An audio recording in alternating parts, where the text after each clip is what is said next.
स्वागत है आपको अपने चैनल गुरुजी कॉमर्स में। मैं गणेश सिन्हा और आज का टॉपिक हम लोगों का फाइनल अकाउंट का ऑब्जेक्टिव टाइप क्वेश्चन। तो यदि आप हमारे चैनल में नए, चैनल को सब्सक्राइब कर लीजिए, बेल आइकन को प्रेस करिए ताकि मेरा हर वीडियो सबसे पहले आप तक पहुंच जाए।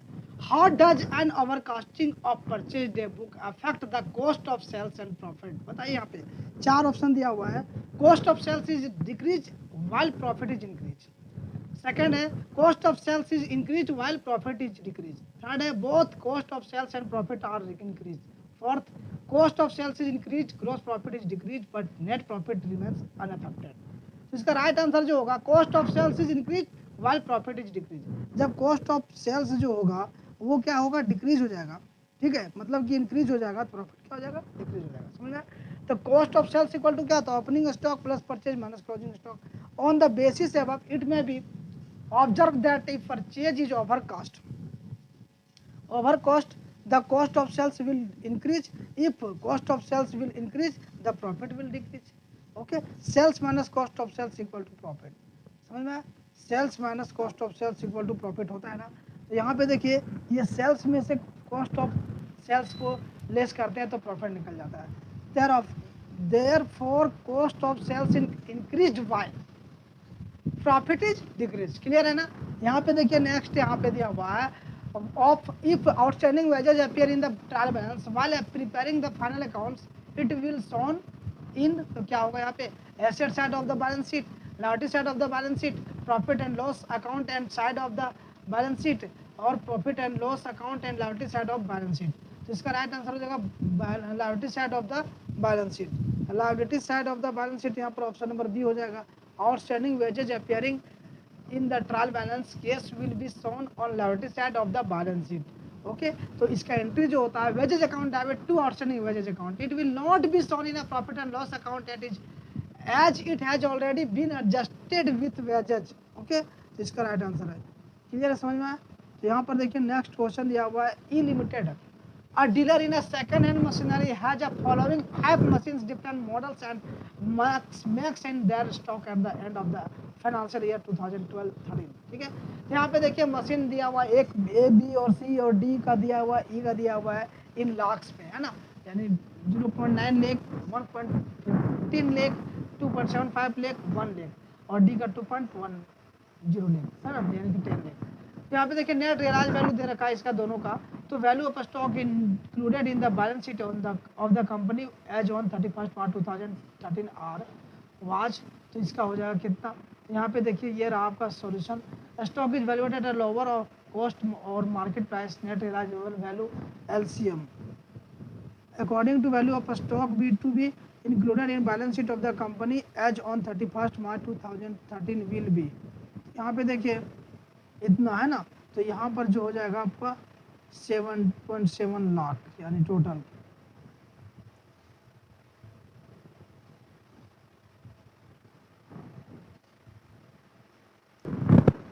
यहाँ पे सभी को जोड़ देंगे तो 7.7 लाख रुपया आ जाएगा इसका राइट आंसर। ठीक है,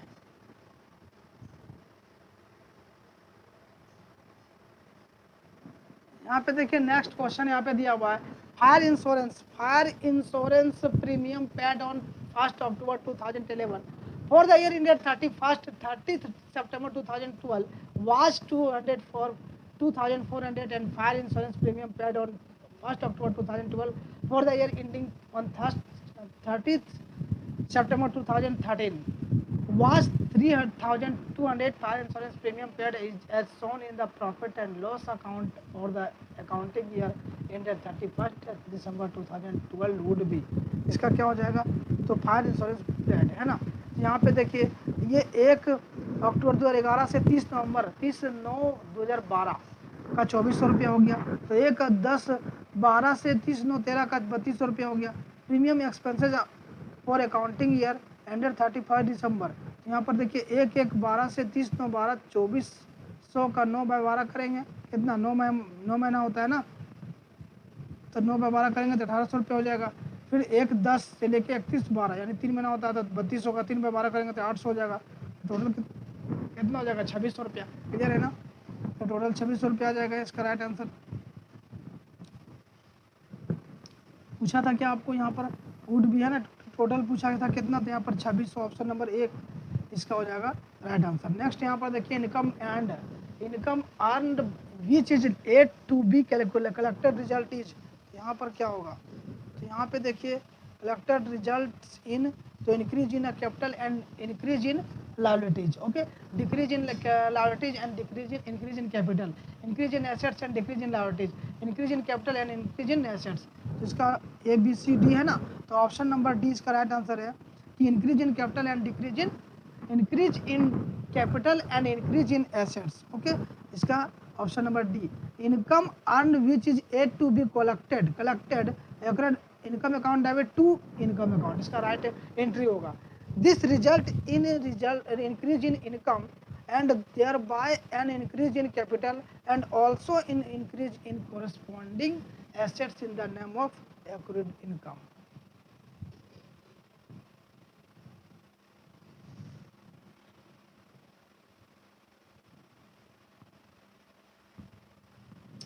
नेक्स्ट क्वेश्चन यहाँ पे देखिए, X limited is in the business of trading it is to receive 7,000 from Vinod and to pay 8,000 to Vinod. देखिए यहाँ पे 7,000 वो रिसीव करता है विनोद से और 8,000 रुपये विनोद को पे कर रहा है। Similarly is to pay 8,000 to Sudhir and receive 9,000 from Sudhir, मतलब 8,000 रुपये सुधीर को पेड कर रहा है और 9,000 रुपये सुधीर से रिसीव कर रहा है। Except above but after all the adjustment, okay, the books of X Limited show the debtors balance at 72,000 debit and creditors balance at 39,000 credit, the correct value of debtor and creditor to be shown in the balance sheet would be, क्या होगा। तो यहाँ पे देखिए इसका मैंने solve करके बताया है। यहाँ पे क्या होगा, ये देखिए ये आपका डेटर, ये क्रेडिटर, ठीक है। तो x limited show the balance 72,000 दिया हुआ है और यहाँ पर क्रेडिटर 39,000, क्लियर है। टू रिसीव फ्रॉम सुधीर, यहाँ पर टू रिसीव फ्रॉम विनोद 7,000 रुपया, टू रिसीव फ्रॉम सुधीर 9,000 रुपया, टू पे विनोद 8,000, टू पे सुधीर 8,000 रुपया, टोटल कितना आता है 88,000 रुपया, यहाँ टोटल कितना आता है 55,000 रुपया, ठीक है। तो डेटर आपका आ गया 88,000 और क्रेडिटर आपका आ गया 55,000, क्लियर है। तो यहाँ पे क्रेडिटर और डेटर ही तो पूछा था, देखिए कितना घुमा के क्वेश्चन पूछा था, लेकिन मैंने आंसर कितना सटीक दिया हुआ है, सटीक आंसर दिया हुआ है। बस ये क्वेश्चन का स्क्रीनशॉट ले लेंगे आप, ये क्वेश्चन रहा और इसका आंसर देखिए ये मैंने बताया, ठीक है। नेक्स्ट यहाँ पे देखिए नेक्स्ट क्वेश्चन दे रखा है 117 का, if the insurance premium paid is 1,000 and prepaid insurance is 300, the amount of insurance premium shown in a profit and loss account will be। तो यहाँ पे क्या होगा, देखिए prepaid insurance premium is not an expenses of be not shown in PL account, okay, this year, so it will therefore insurance premium shown in a profit and loss account will be, कितना होगा यहाँ पर देखिए 1,000 में 300 less हो जाएगा, कितना बचेगा 700 रुपया यहाँ पर ओनली होगा। तो ये 700 रुपया ऑप्शन नंबर 20 क्वेश्चन का राइट आंसर है। नेक्स्ट यहाँ पे देखिए the expired cost of a deferred revenue expenses is known as, तो यहाँ पे क्या होता है एक्सपेंसेस, क्या होता है ये, तो डेफर्ड रेवेन्यू एक्सपेंसेस क्या कहलाता है, तो एक्सपेंसेस कहलाता है। यहाँ पे ना ही एसेट्स ना ही लायबिलिटीज मारेंगे ना ही प्रोविजन मारेंगे, इसका रीजन भी देख लीजिए। deferred revenue expenditure is that expenditure for which payment has been made for a liabilities but which is carried forward a prescription that it will be of benefit over subsequent period of a period and expired cost of such expenditure is known as expenses and shown in a PL account। Clear है ना, समझ में, deferred revenue expenditure, clear है।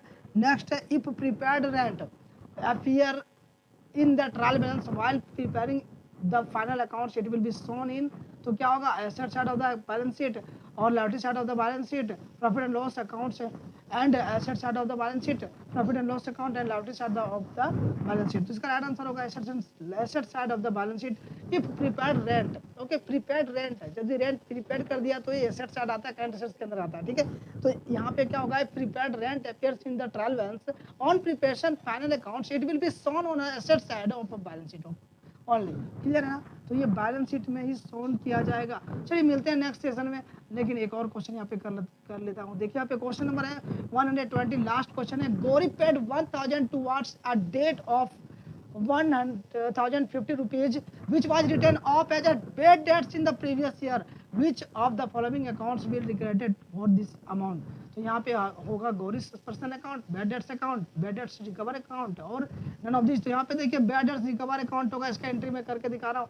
When a bad debts is recovered which was written off in the previous year, bad debts reserve account will be credited. Okay, तो cash account debit to bad debts recovered account यानी कि 1000। Clear है? तो चलिए, session अच्छा लगा तो share करिए और लाइक करिए और कमेंट करके बताइए आपको कैसा लगा। मिलते हैं नेक्स्ट क्लास में। जय हिंद। आप पूरे MCQ देखने के लिए आप प्लेलिस्ट में अवश्य जाइए।